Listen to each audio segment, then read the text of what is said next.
उपचुनाव के लिए नामांकन करने की अंतिम तिथि 25 अक्टूबर है। 7 विधानसभा सीटों की बात करें तो झुंझुनू, दौसा, देवली, उनियारा, खिमसर, चौरासी और सलम्बर और साथ ही साथ रामगढ़ के लिए 13 नवंबर को मतदान होना है और 23 नवंबर को नतीजे घोषित होने वाले हैं।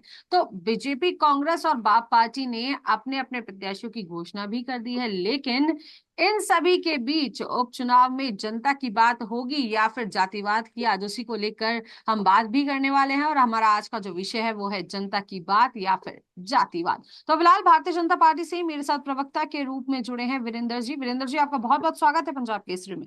जी नमस्कार। साथ ही साथ कांग्रेस से प्रवक्ता के रूप में राजेश कटारा हमारे साथ जुड़े हैं। राजेश, आपका बहुत बहुत स्वागत है। जी। ओपनिंग नोट ले लेते हैं वीरेंद्र, क्या कुछ कहेंगे इस बार के उपचुनावों में जातिवाद देखने को मिलेगा या जनता की बात होगी? देखिए, निश्चित रूप से उपचुनाव है राजस्थान में। और यह चुनाव विकास पे लड़ा जाएगा, क्योंकि जब उपचुनाव होते हैं तो जनता देखती है किसकी सरकार है और कौन विकास के कार्य करवा सकता है। और राजस्थान में जहां भी उपचुनाव हो रहे हैं वहां की प्रमुख समस्याएं पेयजल की है। तो जिस प्रकार से भारतीय जनता पार्टी की सरकार बनने के बाद माननीय भजन लाल जी ने एक भागीरथ बनकर राजस्थान में काम किया और पीकेसी ईआरसीपी परियोजना, देवास तृतीय और चतुर्थ परियोजना और यमुना जल समझौता जिस प्रकार से किया है, तो निश्चित रूप से यहाँ की जनता को उम्मीद है कि आने वाले समय में इन 5 वर्षों में राजस्थान से पेयजल की जो समस्या है वह दूर हो जाएगी। बिजली के उसमें भी हमने एमओयू जो किए हैं अभी यूएई की सरकार के साथ, राजस्थान सरकार का एमओयू साइन हुआ है, जिसमें 50,000 मेगावाट के बिजली यहाँ पे उत्पादन होगी। तो निश्चित रूप से आने वाले समय में बिजली और पानी की जो समस्या है राजस्थान से दूर होगी। तो जनता के बीच हम जो मैंडेट लेके जा रहे हैं वो यही है कि राजस्थान की भारतीय जनता पार्टी की सरकार ने इन 10 महीनों में वो कार्य किए हैं जो पिछली कोई भी सरकारें नहीं कर पाई, जो राजस्थान की वास्तविकता में जरूरत थी। और उसी आधार पर हम यह चुनाव लड़ने जा रहे जी, क्या कुछ कहेंगे कटारा जी, ओपनिंग नोट? देखिए, वो तो मुद्दा ही बदल दिया वीरेंद्र जी ने। जो मुद्दे पे जिस पर बहस हो रही थी तो मुद्दा ही खत्म हो गया, विकास की बात आ गई। विकास तो सारी पार्टी करती है, परंतु जिस विकास को लेकर के या जिस विकास का ध्यान आकर्षित जनता का किया राजस्थान के अंदर, जैसे इन्होंने कहा कि पड़ोसी राज्यों के बराबर डीजल पेट्रोल हो जाएंगे, चिरंजीवी योजना कहां से कहां पहुंच जाएगी, जिसको 25 लाख से घटाकर के 5 लाख रुपए पर ले आए। 100 यूनिट बिजली हमारे माननीय अशोक गहलोत जी ने जो जनता के लिए दी थी, उसका कोई पता नहीं है, उसको रखेंगे या नहीं रखेंगे या खत्म भी कर देंगे। 2,000 यूनिट जो किसानों के लिए बिजली दी जा रही थी फ्री, उसका कोई पता नहीं है, उसको रखेंगे या नहीं रखेंगे। कई चीज ऐसी हैं जिन वादों को लेकर के, महिला दुष्कर्म के जो काम बढ़ रहे हैं यहाँ पे, उनको लेकर के आए थे। पेपर लीक के प्रकरण को लेकर के आए थे, कहा पेपर लीक नहीं होंगे। 8वीं का पेपर लीक हुआ, 10वीं का पेपर लीक हुआ, नीट का भी पेपर लीक हुआ।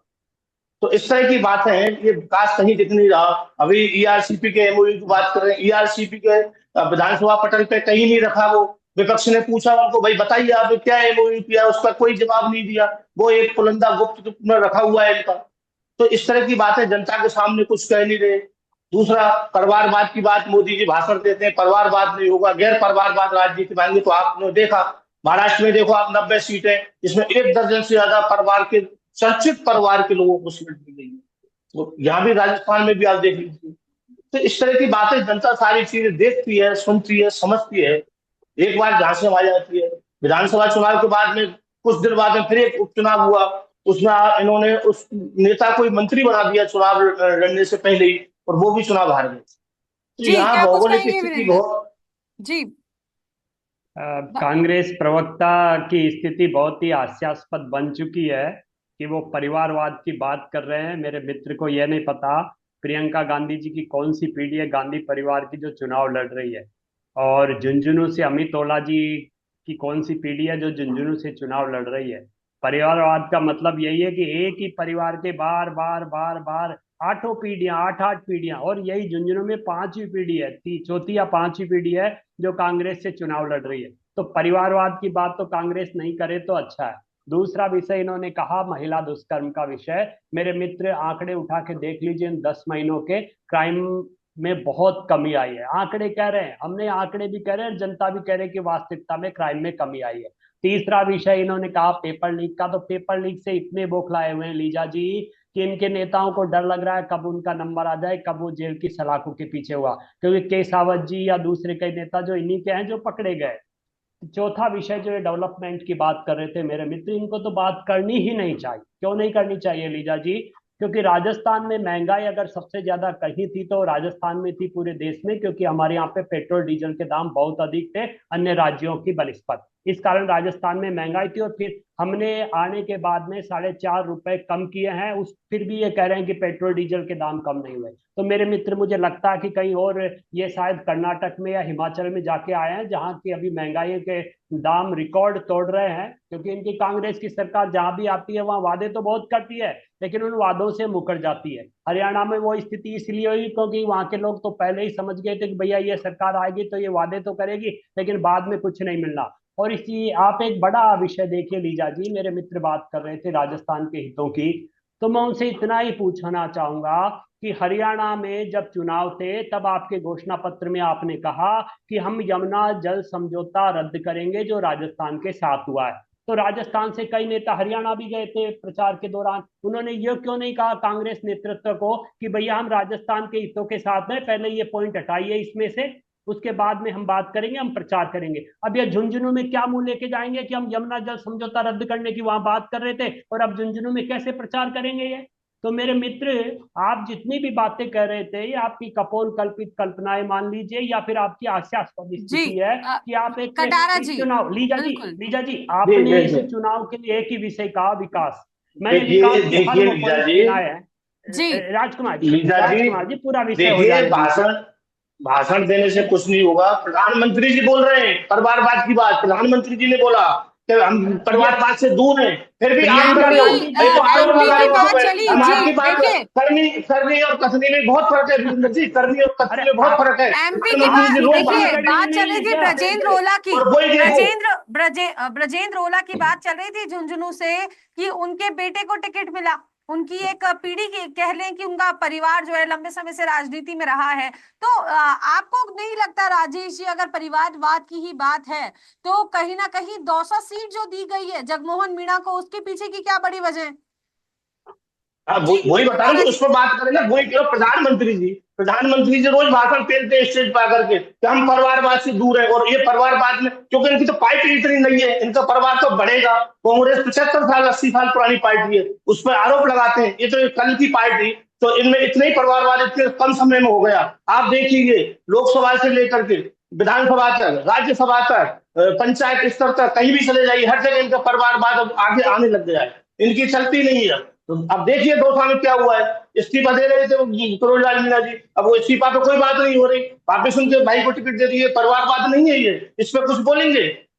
दूसरा यमुना समझौते की बात कर रहे हैं, यमुना समझौते करके आए थे मुख्यमंत्री हमारे, क्या था उसमें? कितना पानी, बरसात का पानी देना था सिर्फ, कि बरसात में जो बरसात होगी आप वही रद्द पानी क्यों आपको करना मिलेगा, चाह रहे थे? उसमें से अरे 30% आप पानी रद्द आपको क्यों मिलेगा। करना चाह रहे थे तो बताइए ना। यहाँ की आप बातें नहीं रद्द कर रहे क्यों वीरेंद्र करवाना जी। चाहते थे वीरेंद्र उसको? जी, नहीं, वीरेंद्र आप जी, मैं उसको आपके रद्द बीच क्यों में नहीं बोलूंगा, करवाना आप वीरेंद्र जी, प्लीज चाहते थे? आपको मौका प्लीज देंगे, वीरेंद्र जी, एक बार आपको वीरेंद्र जी मौका आप दिया काम जाएगा। करिए। ठीक है एक बोले। बार कटारा जी वीरेंद्र को जी आप बोलने काम देते हैं। करिए। आपको बोलने का मौका देंगे आपसे वीरेंद्र, जवाब नहीं। देखिए आपको बोलने का ये पूरा मौका बीजेपी दिया की जाएगा। एक बार क्या, कटारा जी को अपनी बात रखने दीजिए जी। देखिए रीजा जी, बीजेपी की एक खासियत है, मैं हर डिबेट में जाता हूँ, जब इनसे कोई जवाब नहीं पाते बीच में बोलना शुरू करते हैं, जनता को सुनने ही नहीं चाहते। आप बीच में बताइए आप भी जिन आप मुद्दों बोले का, बोलिए। पड़ोसी नहीं राज्यों की बात कर रहे हैं, अब पड़ोसी राज्यों की ये बात कर रहे हैं, पड़ोसी राज्यों की बात करिए ना, डीजल पेट्रोल क्यों नहीं कर रहे हैं आप? कहाँ आप कर्नाटक पहुंच गए और हिमाचल पहुंच गए? यहाँ की बात, हरियाणा की बात करिए, हरियाणा में आपकी सरकार है 3 बार से, अब राजस्थान में आगे क्यों नहीं कर रहे हो, क्या प्रॉब्लम है? उत्तर प्रदेश की बात करते हो, क्यों नहीं कर रहे हो आप? उत्तर प्रदेश की रेट करिए राजस्थान के अंदर, आप बताइए। और आप कह रहे हो कि साहब महिलाओं के काम कम हो गए, कांड कितने कम हो गए? आप देखिए एनआरसी मुद्दा हो रहा है, कितने वो हो गए? ऐसा नहीं है, कोई भी कुछ कम नहीं हुआ, कहीं धरातल पे कुछ नहीं है। पुलिस की क्या फजीती हो रही है, रोज पुलिस पिट रही है, जेडीएम अधिकारी रोज रिश्वत ले रहे हैं, हर जगह खुलेआम चल रहा है। 7-7 कर्मचारी जेडीए में पकड़े जा रहे हैं जो सरेआम रिश्वत ले रहे हैं, ये कहते हैं कि यहाँ तो सब ऐसे ही लेते हैं साहब, ये तो चल ही रहा है। तो इससे कहीं कानून व्यवस्था सारी चौपट है, कहीं कानून व्यवस्था नहीं है। रोज गाड़ियों में सुतार करके लुटेरे सरेआम यात्रियों को लूट रहे हैं, कहीं कोई व्यवस्था दिखी नहीं रही धरातल पे। लोग बहुत आशंकित है, इस तरह से रोज कुछ ना कुछ हो रहा है। नई चीज आप अखबार उठाइए, आज किसानों की बात करो, यूरिया का ही मुद्दा आज आया है, 50% यूरिया ये इन्होंने सेलेक्ट किया है, 50% कहां से पूर्ति करेंगे आप बताइए? अब बुआई की, गेहूं की बुआई होगी, उसमें यूरिया की जरूरत पड़ेगी, तो काम करिए, भाषणों से देने से या बीच में बोलने से काम नहीं चलेगा वीरेंद्र जी। आप धरातल पे आइए, जब मालूम चलेगी। अभी आप किसानों को 10 लेकर महीने हुए, बड़ा 10 महीने बाद कई किसानों को लेकर आपस में लड़ जी रहे हैं। वीरेंद्र, आप किसानों आपस को में कोई लेकर मान बड़ा नहीं रहा है सवाल एक कर दूसरे रहे हैं। की। किसानों को लेकर बड़ी बात हो रही है, क्योंकि देखिए बात आम जनता की है। चुनाव तो पॉलिटिशियंस के लिए है, लेकिन जनता को उस लीजा चीज जी, का कितना फायदा लीजा मिल जी, रहा है। तो आपसे सवाल मेरा ये है कि किसानों को लेकर बात हो रही है, बाकी ईआरसीपी को लेकर बड़ा सवाल कर रहे हैं कि वो जो एमओयू हुआ वो किसी ने देखा नहीं। क्या कुछ कहेंगे वीरेंद्र? लीजा जी, जब कांग्रेस की स्थापना हुई थी 1885 में, तब से जी कांग्रेस के नेताओं के काली पट्टी बंधी हुई है। इन्हें कुछ दिखाई नहीं देता, इन्हें एक ही चीज दिखाई देती है, वो है गांधी परिवार। उस गांधी परिवार से ये कभी आगे बढ़ ही नहीं पाए। किसानों को इनको दिख नहीं रहा। जब इनके यहाँ पे शासन था, तब राजस्थान के किसान बाजरा बेचने हरियाणा जाते थे, एमएसपी की वृद्धि नहीं कर पाए थे। हमने तो आने के बाद में एमएसपी बढ़ाई है, और अभी भी केंद्र सरकार ने एमएसपी पे फिर वृद्धि की है। और राजस्थान सरकार भी उसी अनुरूप किसानों को बिजली के, पहली बार ऐसा हुआ है एक साथ बिजली के कनेक्शन दिए गए हैं। 5 साल ये तो बिजली के कनेक्शन भी नहीं दे पाए थे किसानों को। जिस प्रकार की स्थिति इन्होंने किसानों की की थी, वह तो आज तक किसी सरकार ने की नहीं। ये सरकार में आए थे, राहुल गांधी ने बोला था 1 2 3 4 5 6 10 तक की गिनती बोलूंगा, किसानों का लोन माफ। एक भी किसान का लोन माफ नहीं हुआ। इन्होंने कहा बेरोजगारों को भत्ता देंगे, 5 साल में एक भी बेरोजगार को भत्ता नहीं मिला। क्या रिजल्ट निकले, परिणाम? इनको घर बिठा दिया जनता ने, क्योंकि जो वादे किए तो पूरे किए नहीं, और सिर्फ अपना घर बढ़ने में लगे रहे। भ्रष्टाचार की बात कर रहे हैं। इनके जो प्रदेश अध्यक्ष है वर्तमान, गोविंद सिंह डोटासरा, शिक्षा मंत्री थे। माननीय मुख्यमंत्री जी ने बिरला ऑडिटोरियम में शिक्षकों से पूछा था, बताइए ट्रांसफरों में भ्रष्टाचार हो रहा है कि नहीं?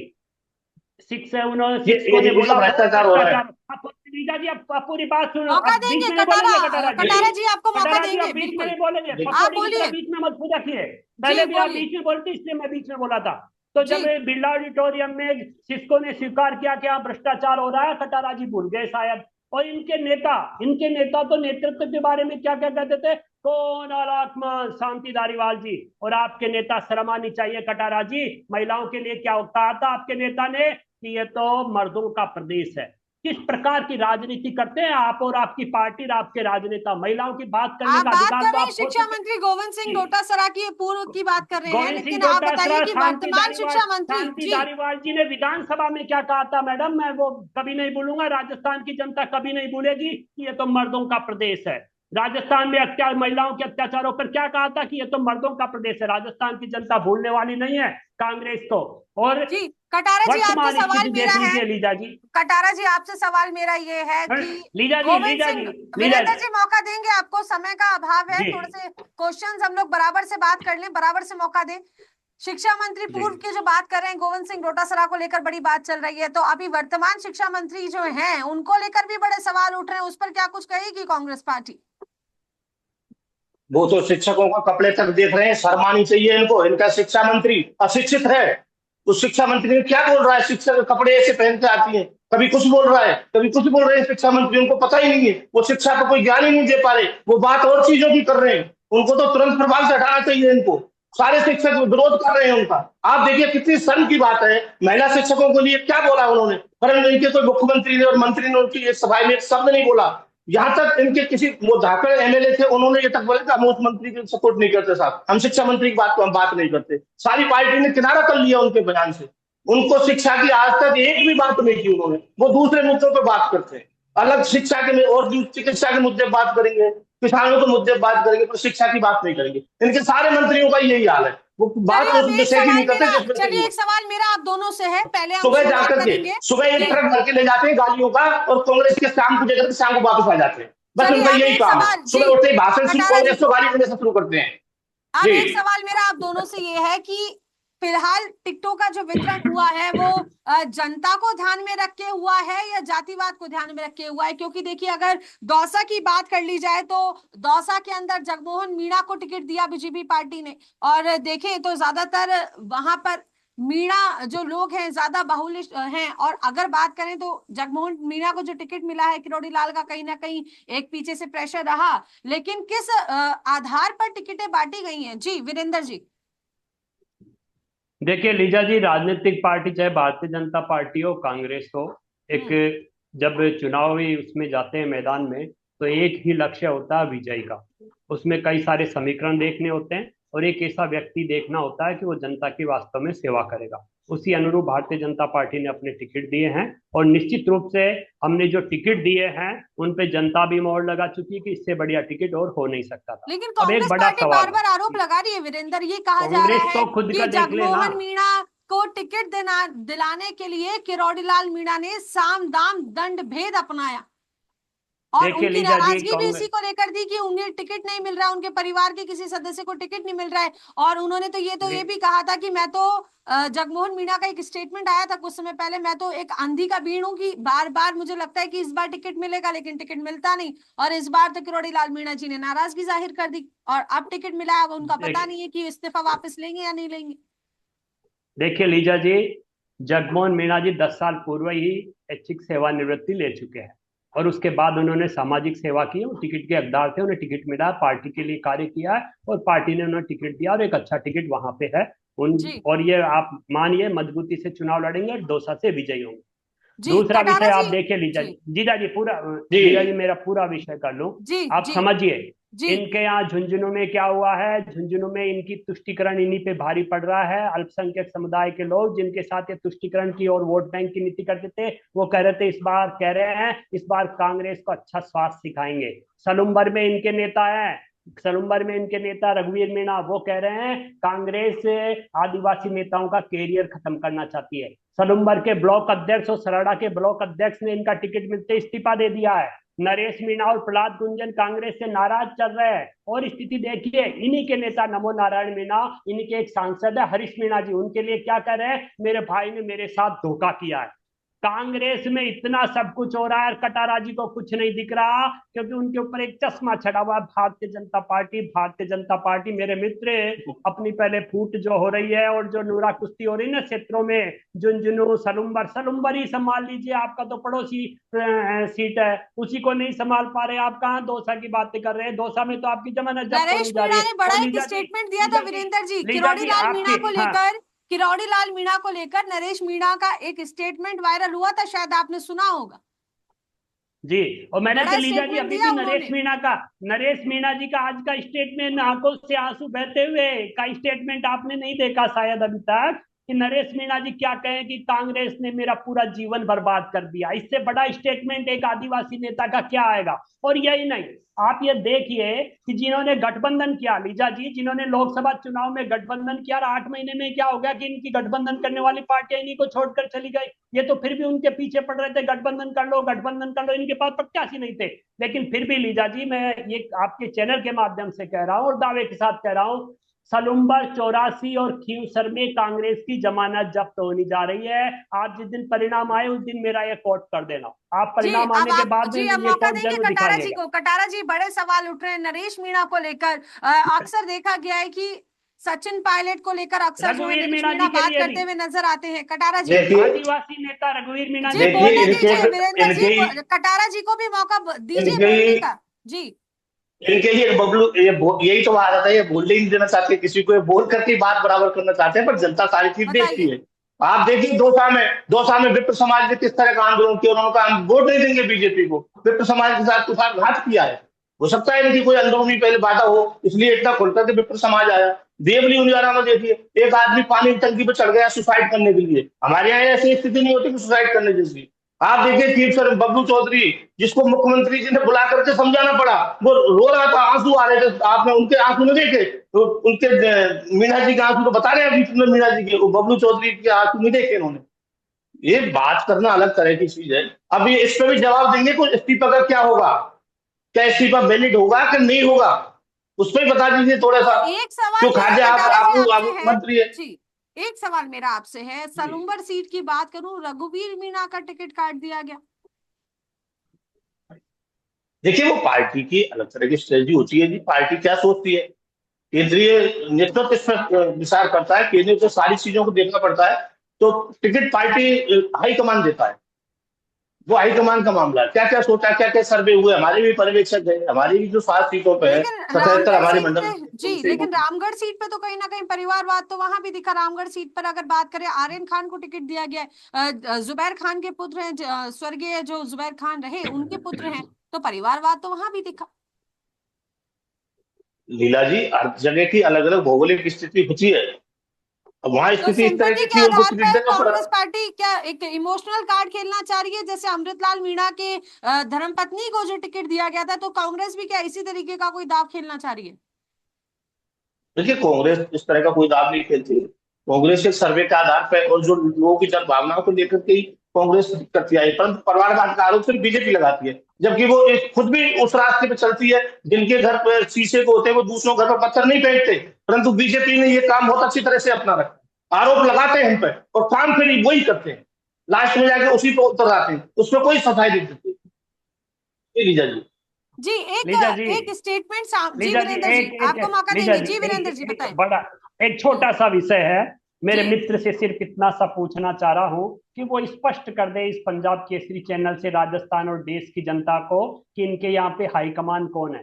क्योंकि इनके जो राष्ट्रीय अध्यक्ष है उन्हें तो कल प्रियंका जी के नामांकन के समय कमरे से बाहर खड़ा रखा गया, और जब वो आए तो वो सेकंड लाइन की कुर्सियों पर बैठे हैं। आप समझिए, प्रियंका जी का परिवार आगे था, कांग्रेस का हाईकमान जिसे बोलते हैं हाईकमान, हाईकमान हाईकमान आलाकमान तय करेगा। भैया उस आलाकमान को तो आपने गेट के पीछे खड़ा रखा है। आलाकमान कौन है, प्रियंका गांधी है या आपके राष्ट्रीय अध्यक्ष है, ये तो बता दीजिए भैया, ये बता दीजिए खटारा जी। और सलूम्बर के लिए आप कुछ नहीं बोले, आपके मंडल अध्यक्ष ब्लॉक अध्यक्षों ने इस्तीफा दे दिया। और इतनी बड़ी आपकी राजनीति आपके यहाँ पे कि वो एक भाई भाई के लिए कह रहा है कि मेरे भाई ने मुझे धोखा दिया। ऐसा तो मत कीजिए कि परिवार ही तोड़ रहे हो आप तो।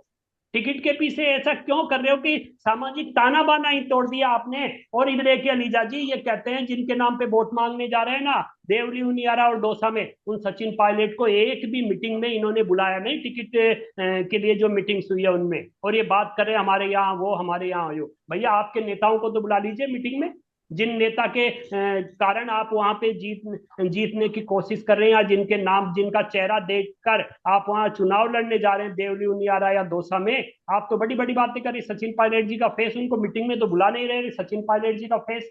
तो भैया सबसे पहले तय कर लीजिए एक तो कि आलाकमान कौन है, गांधी परिवार है या आपके राष्ट्रीय अध्यक्ष हैं, उनको क्यों कमरे आप ही के का बाहर सवाल रखा। पूछ लेते हैं, आप ही का सवाल हाँ, पूछ लेते हैं जी। देखिए कटारा जी, देखिए सचिन पायलट ये को लेकर बड़े सवाल उठ रहे हैं कि मीटिंग्स में दिखाई नहीं दे रहे हैं, एक्टिव दिखाई नहीं दे रहे हैं, क्या कुछ कहेंगे? देखिए, सचिन पायलट जी राष्ट्रीय नेता हैं। वो पूरे भारत में अपना भ्रमण कर रहे हैं, हर जगह उनको प्रभारी बनाया गया है, महाराष्ट्र में लगाया गया है उनको, वो सब जगह जा रहे हैं। ऐसा नहीं है। इनकी पूर्व मुख्यमंत्री वसुंधरा राजे जी कहाँ है, कहाँ गायब हो गई? उनको राष्ट्रीय नेता का दर्जा दे रखे हैं, क्या कहीं किसी सभा में दी की नामांकन रैली में वसुंधरा जी दी की? उनको इस तरह से निकाल दिया गया। कहाँ है बड़े नेता? आप बताइए, दिख रहे हैं कहीं नजर? राजेंद्र राठौर जी कहीं दिख रहे हैं आप? देखिए कहीं दिखे आपको? सारे गायब हैं। चस, तो कटारा जी चश्मा सवाल करने लगाइए, से पहले राजेंद्र राठौड़ जी आज झुंझुनू में थे। चश्मा लगाइए, राजेंद्र राठौड़ जी आज झुंझुनू में थे। आज ही नामांकन आज ही हुए वसुंधरा भारतीय राजे, जनता पार्टी के। वसुंधरा वो तो तो कहीं थे, इसलिए ऐसे तो चश्मा, हमारे इसलिए सचिन चश्मा सचिन लगाइए। पायलट जी भी थे।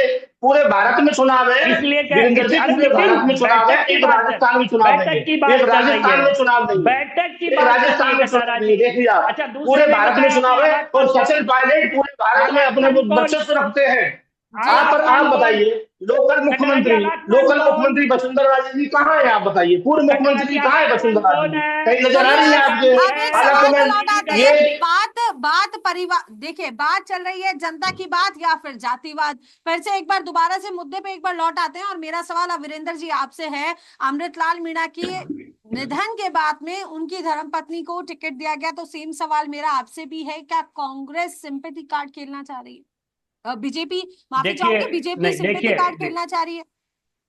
देखिए लीजा जी, कांग्रेस के मित्र ने जो कहा है वो उनका कथन है, लेकिन मैं एक ही स्पष्ट करना चाहूंगा आपको। जी चाहे भारतीय जनता पार्टी हो चाहे कांग्रेस हो, राजस्थान का इतिहास यही रहा है, जहां जिसके परिवार से कोई भी विधायक या जो नहीं रहते हैं, उनकी जगह उनके परिवार को टिकट दिया जाता है। क्योंकि एक बड़ा विषय ये होता है, हर पार्टी को वहां चुनाव जीतना होता है। तो ये एक सहानुभूति माने या कुछ दूसरा विषय जो भी करें, एकदम स्पष्ट है। तो भारतीय जनता पार्टी ने पिछले आम चुनाव में एक परिवर्तन करने की कोशिश की थी, एक कार्यकर्ता को टिकट देने की कोशिश की थी, लेकिन उन्हें उम्मीद के मुताबिक परिणाम नहीं मिले। और इस बार हमें जो जो हमने टिकट दिया है वो वहां पे प्रधान भी है। तो ऐसा तो है नहीं कि वो घर बैठी हुई थी, वो प्रधान थी वहां पे, उन्हें टिकट दिया है। तो निश्चित रूप से आप सहानुभूति कह लें, दूसरे विषय कह लें, लेकिन बड़ा विषय यही कि वो जीतने की हकदार थी और बाप जीतेंगी। पार्टी के एक नेता ने आरोप लगाया है और डायरेक्ट सीधी बात कही है कि बीजेपी अगर सापनाथ है तो कांग्रेस नागनाथ है। बाप पार्टी पहले कांग्रेस से पूछे, कांग्रेस के साथ गठबंधन क्यों किया था जब उसे नागनाथ दिख रहा या सांपनाथ दिख रहा था? तो लीजिए, मेरा जी सवाल आपसे ही है, जब भी बाप पार्टी के नेता जिन्होंने ये बोला है, उनसे आप ये सवाल जरूर पूछिएगा कि जब आपको सांपनाथ नागनाथ दिख रहा था तो भैया उनके साथ गठबंधन क्यों किया फिर? और जो काकरी डूंगरी प्रकरण में जिस कांग्रेस ने वहां के लोगों के ऊपर इतने अत्याचार किए, जहां कई लोग बेरोजगार मारे गए जो अपने रोजगार के लिए आंदोलन कर रहे थे, उस कांग्रेस सरकार ने उनके ऊपर जो अन्याय अत्याचार किए थे, उसी कांग्रेस के साथ उन्होंने लोकसभा में गठबंधन कर लिया। तो इसका मतलब बाप पार्टी तो बिल्कुल ही अपनी उससे किसी मर्यादा में नहीं है, या उनका फिर कोई एथिक्स ही तो नहीं है, बीजेपी भी वो तो कुछ सब भी कैसे भी बीजेपी कुछ भी भी चुनाव लड़ लेते हैं। बीजेपी पर भी तो सवाल उठ रहे हैं ना, बीजेपी को भी तो कह रहे हैं वो सापनाथ। तो मैं वही तो कह रहा हूं, पहले वो तय कर लेना कि जिसको उन्होंने नागनाथ कहा, सांपनाथ कहा, उसी कांग्रेस के साथ वो गठबंधन कैसे कर लिया, ये तो पहले उन्हें स्पष्ट करना चाहिए। भारतीय जनता पार्टी तो उनका उत्तर देने के लिए तैयार है, लेकिन पहले वो स्पष्ट कर दें कि उसे सांपनाथ नागनाथ के साथ उन्होंने गठबंधन क्यों किया। वहां की जनता को बताए कि हमने इसलिए गठबंधन किया उस सांपनाथ के नाते, और अब उस सांप ने हमें डस लिया तो हमने वो गठबंधन तोड़ दिया। विधानसभा उपचुनाव में हमने गठबंधन तोड़ी, हमने कांग्रेस का इंतजार भी नहीं किया कि कांग्रेस आके हमारे साथ मीटिंग करे, बैठक करे, तय करे, क्योंकि कांग्रेस भी तो जबरदस्ती पूर्वक उनके पीछे पड़ी हुई थी, भैया गठबंधन कर लो, गठबंधन कर लो, गठबंधन कर लो। लेकिन आरएलपी हनुमान बेनीवाल जी भी इनके गठबंधन तोड़ चुके हैं, बाप भी इनके साथ गठबंधन तोड़ चुके, इस कारण कांग्रेस के टिकट आप देखिए कितने लेट आए। तो मैं समझता हूं जो भी कोई अगर इस तरीके का वक्तव्य देता है तो पहले अपना इतिहास देखे, पहले उन जी विषयों को स्पष्ट करे, क्या उसके कुछ बाद कहेंगे दूसरी कटारा पार्टियों जी, के पक्ष इस में जाए। विषय को लेकर क्या कुछ कहेंगे? बाप पार्टी के नेता ने बड़े आरोप लगाए कि सापनाथ नागनाथ। देखो, ये तो चुनावी आरोप है तो चलते रहते हैं, एक दूसरे पर आरोप लगाते रहते हैं। अब जो आरोप लगाए उसका जवाब तो वो खुद ही दे पाएंगे, भाई उन्होंने क्यों आरोप लगाए, उसका जवाब तो हम कर, हम उनकी कोई जबान तो किसी की पकड़ नहीं सकते। कोई क्या बोल रहा है, बीजेपी वाले भी कुछ बोले, हम उनसे भी क्या बोल सकते हैं? वो तो जनता सारी तय करती है, और जनता मानस बना चुकी है। जनता को क्या करना है, झूठे वादों में जाना है कि काम पर विश्वास करना है, कम बोलने वाली पार्टी को वोट देने कि ज्यादा बोलने वाली को विकास के लिए वोट देने। कांग्रेस ये पार्टी ने लीडर थोड़ा है। काफी देर लगा दी सूची जारी करने में, क्या लगता है इंतजार कर रही थी कि कहीं ना कहीं गठबंधन जो है वो बैठ जाए, या बड़ी तैयारियां कर रही थी कांग्रेस?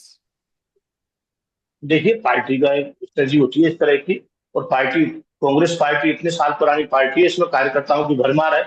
इतने कार्यकर्ता है कि बीजेपी की भी पूर्ति कर रही, कई लोग यहाँ से जाकर बीजेपी से भी टिकट ले आए। पूरे भारत में देख लीजिए, आप विधानसभा हो चाहे लोकसभा हो, कितने टिकट कांग्रेस के लोगों ने बीजेपी से लिए हैं। तो इतने लोग हैं हमारे यहाँ, तो हमें काफी सोच समझना लीजा पड़ता है। जी। बाद में स्थिति ऐसी हो, कोई पानी की टंकी पे चढ़े, आप मत खुद ये देखिए, वीरेंद्र जी खुद हाँ। की मत बीच में। ऐसी जी जी। स्थिति नहीं होती कि कोई पानी की टंकी पे चढ़े कि कल को कोई विप्र समाज को कोई अलग चेतावनी देनी पड़े।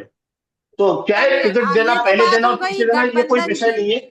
जी ये तो बात हो गई गठबंधन की। अब अगर बात करें हनुमान बेनीवाल की, तो खिंसर सीट को लेके बड़ी चर्चा चल रही थी, और खिंसर सीट की बात करें तो उन्होंने अपनी चुनावी मैदान में अपनी धर्मपत्नी को उतार दिया है। तो दोनों पार्टियां बीजेपी और कांग्रेस किस तरीके से मुकाबला देखती देखती हैं, अपने आप को किस तरीके से देखती हैं, कहां देखती हैं, लगता है चुनाव जीत पाएंगे उस सीट से? जी वीरेंद्र जी, आपसे शुरुआत करेंगे जी। निश्चित रूप से लीजा जी, खींवसर से भारतीय जनता पार्टी चुनाव जीतेगी, क्योंकि जिस प्रकार का वहां परिणाम विधानसभा में चुनाव में रहा था, हमारे प्रत्याशी केवल 2000 कुछ वोटों से चुनाव हारे थे, वही जी पुनः प्रत्याशी हैं। तो निश्चित रूप से, और इस बार इनका गठबंधन भी टूटा है, तो हनुमान बेनीवाल जी के सामने तो चुनौती पहली यही कि कांग्रेस के प्रत्याशी भी वहां हैं। तो निश्चित रूप से वो जो समीकरण साध रहे थे वो अब इस बार सधेगा नहीं, तो भारतीय जनता पार्टी का वहां कमल अवश्य खिलेगा। दूसरा विषय है कि वहां की जनता जिस प्रकार के वहां समस्याएं थी, चाहे वो नहर के पानी को लेकर समस्याएं हो, चाहे दूसरी कुछ समस्याएं हो, तो जी निश्चित रूप से वो हमारे साथ आएंगे, क्योंकि उनके यहाँ पे जो बड़ी समस्या है कि अंबुजा सीमेंट प्लांट का की भी समस्या है कि वहां पे स्थानीय लोगों को रोजगार नहीं दिया जा रहा है। तो जी 5 साल में कांग्रेस तो उनको रोजगार दिला नहीं पाई, तो इस बार हमने उनसे वादा किया है, भारतीय जनता पार्टी का उम्मीदवार जीतता है तो निश्चित रूप से वहां के स्थानीय लोगों को अंबुजा सीमेंट में नौकरी जी और रोजगार कटारा जी, किस मिलेगा। तरीके से देखते हैं, हनुमान बेनीवाल ने अपना प्रत्याशी उतार दिया मैदान में, कांग्रेस टक्कर दे पाएगी? जहां एक तरफ गठबंधन बिल्कुल की बात टक्कर हो दे रही थी, अब पाएगी, टक्कर आमने सामने की है।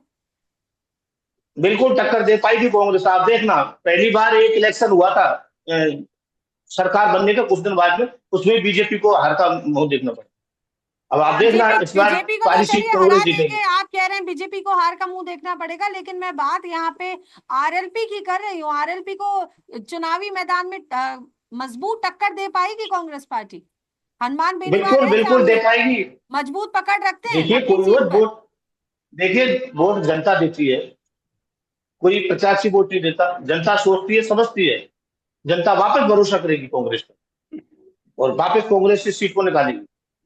चलिए एक बार पहले इस गठबंधन के मुद्दे को साथ निकाली थी, क्लोजिंग अब की क्या ओर ले करेगी। जाते हैं जी। मुद्दे को क्लोजिंग की ओर ले जाते हैं, समय का थोड़ा अभाव है, तो एक बार जैसा कि हमारा आज का मुद्दा था उपचुनाव, जातिवाद या फिर जनता की बात, तो क्या कुछ कहेंगे क्लोजिंग नोट में वीरेंद्र जी? निश्चित रूप से भारतीय जनता पार्टी ने 10 महीनों में जो कार्य किए हैं, चाहे वो जल को लेकर हो, चाहे बिजली को लेकर हो, हर घर नल के लिए 25 लाख कनेक्शन देने के हो, उसको लेकर हम जनता के बीच जाएंगे। और हमने जो अभी एमओयू साइन किए हैं, पहली बार ऐसा हुआ कोई भी राज्य सरकार पहली बार इन्वेस्टर समिट पहले ही वर्ष में कर रही है। और जिस प्रकार के एमओयू हो रहे हैं, तो रोजगार की नई नई संभावनाएं दिख रही। जनता भी उसको लेकर बड़ी ही उत्सुक है कि राजस्थान समृद्धि की ओर आगे बढ़ रहा है। जो हमने वादा किया है राजस्थान को समृद्ध प्रदेश बनाने का, उसके लिए हमने जो वादे किए तो पूर्ण भी किए हैं। चाहे किसानों की सम्मान निधि 2,000 रुपए बढ़ाने को लेकर हो, पेट्रोल डीजल में 4 रुपए की कमी करने को, 450 रुपए का गैस सिलेंडर हो, या अन्य जो दूसरे जो भी विषय थे महिला समृद्धि को और किसानों को कृषि कनेक्शन देने को, वो सब वादे हमने पूर्ण किए हैं। और मैं पुनः आपके चैनल के माध्यम से कहना चाहूंगा कि सलुम्बार, चौरासी और खींवसर में कांग्रेस की जमानत जब्त होने जा रही है। 7 सीटों पर इस बार विकास के नाम पर भारतीय जनता पार्टी का कमल खिलने जा रहा है। जी कटारा जी क्या कुछ कहेंगे? देखिए ये वही लोग हैं जो 400 पार की बात करते थे, कहां से कहां आए हुए, आज दूसरों की वजह से आज प्रधानमंत्री का पद इनके पास में है। बात करने से कुछ नहीं होता, काम करना पड़ता है धरातल पे। ये जिन मुद्दों को लेकर के परजीवी आए थे, पार्टी कौन है सीएनजी की कटारा जी? रेट सीएनजी की रेट इन्होंने फिर बढ़ा दी। आप बताइए कहाँ इस तरह की बात की जबान गलत हो जाएगी। ये क्या है, फिर क्या है इनके पास में सब सबूत? ऐसी कौन सी मशीन है, ऐसे कौन से एग्जिट पोल इनके पास में, पहले ही बता देते हैं, फिर कई दूसरी तरफ लीजा जी चीजें इशारा ईवीएम करती है। पे आएंगे। देखिए लीजा बात जी बात लास्ट में करना ईवीएम अलग, तो पे वीरेंद्र जी आएंगे। बात करना जैसे अलग हरियाणा तरह में की बात है। ईवीएम की बात की ना, वैसे ही आप हरियाणा राजस्थान में क्या ईवीएम पे आने हरियाणा वाले हैं। ईवीएम आप को दोष देखिए, देंगे आप, राजस्थान में भी ईवीएम को दोष देंगे आप। देखिए आपका काम ही उसका भी है जो ईवीएम को जो दोष गलत, देने का।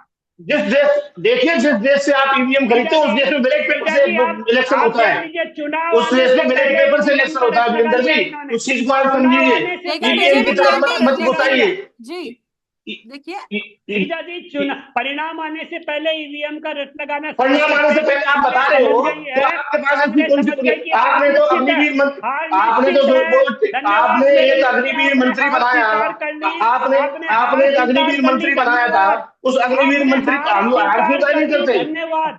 हार स्वीकार देखिए आपने करनी, चुनावों को इसलिए लेकर आप पहले ही चर्चा तो बोल रहे हो, देखिए, चुनाव इसलिए अभी आप पहले ही नजदीक बोल रहे है। हो। कौन कांग्रेस इसका की जबान जवाब को नहीं जब्त दिया? करा रहे हो, जो ऐसे बोल आलाकमान करके कौन 400 इसका पार की जवाब बात नहीं करते दिया थे आप। है? 400 पार, इसलिए आलाकमान 400 पार कौन की बात इसका करते थे जवाब क्या, आप नहीं ये दिया बताइए। अब आपने? 400 पार जी हो गई क्या आलाकमान आपकी? कौन देखिए, इसका आप जवाब बताइए। नहीं दिया? चलिए सारी जगह चुनावों को भाषण लेकर दे तो रहे थे बातचीत 400 होती पार रहेगी, 400 समय का पार। थोड़ा अभाव है, समय का अभाव है, समय का अभाव है, और समय को ध्यान में रखते हुए लीजा जी, अभी फिलहाल लीजा जी, क्लोजिंग लीजा करेंगे। जी, इन्होंने एक प्रश्न का उत्तर नहीं दिया। इनके आलाकमान कौन, प्रियंका गांधी जी या इनके राष्ट्रीय अध्यक्ष? इसका आपने जवाब आप अभी तक दीजिए ना, नहीं दिया। आप दीजिए इस्तीफे अरे का क्या उनको हुआ, उनको राजस्थान गेट की के बात हो बाहर रही है। क्यों खड़ा कर दिया देखिए कांग्रेस ने? आप कर्नाटक मत इस्तीफे को जाइए, लेकर बातचीत आप होगी, कर्नाटक मत वर्तमान को लेकर जाइए, तो आप बातचीत लगातार राजस्थान की गेट जारी बात के बाहर करिए। रहेगी। क्यों खड़ा वीरेंद्र किया? जी चलिए तो अभी हम राजस्थान की यही बात समाप्त करिए। करेंगे। उस इस्तीफे कमरे का के क्या बाहर होगा, क्यों खड़ा किया उस राष्ट्रीय इस्तीफे का अध्यक्ष को? क्या होगा कमरे आप के जी बताइए। आप अभी मंत्री कौन है, अध्यक्ष को कमरे आपका के राहत बाहर मंत्री चलिए कौन है, आप क्या बताइए। डिबेट को अंतिम रूप दे देते आपका हैं। राहत वीरेंद्र जी मंत्री का नाम कटारा जी, बताइए। वीरेंद्र जी कटारा जी, डिबेट को अंतिम रूप दे देते हैं। फिलहाल के लिए आप दोनों से इजाजत चाहेंगे। पंजाब केसरी में जुड़ने के लिए बहुत बहुत शुक्रिया आपका। तो फिलहाल देखिए, ये दौर लगातार आरोप प्रत्यारोप का लगातार जारी रहेगा, क्योंकि चुनाव नजदीक है। राजस्थान में उपचुनाव है 7 सीटों पर, जिसको लेकर लगातार अभी देखिए लगातार तैयारियां जारी है। बीजेपी पार्टी हो, कांग्रेस हो, या फिर बाप पार्टी हो, या फिर आरएलपी क्यों ना हो, लेकिन लगातार देखिए जो चुनावी दंगल है वो जारी रहने वाला है। लेकिन अब आगे क्या कुछ होगा ये तो आने वाला परिणाम ही बता पाएगा, मतगणना का दिन बता पाएगा। तब तक के लिए जुड़े रहिए पंजाब केसरी के साथ। नमस्कार।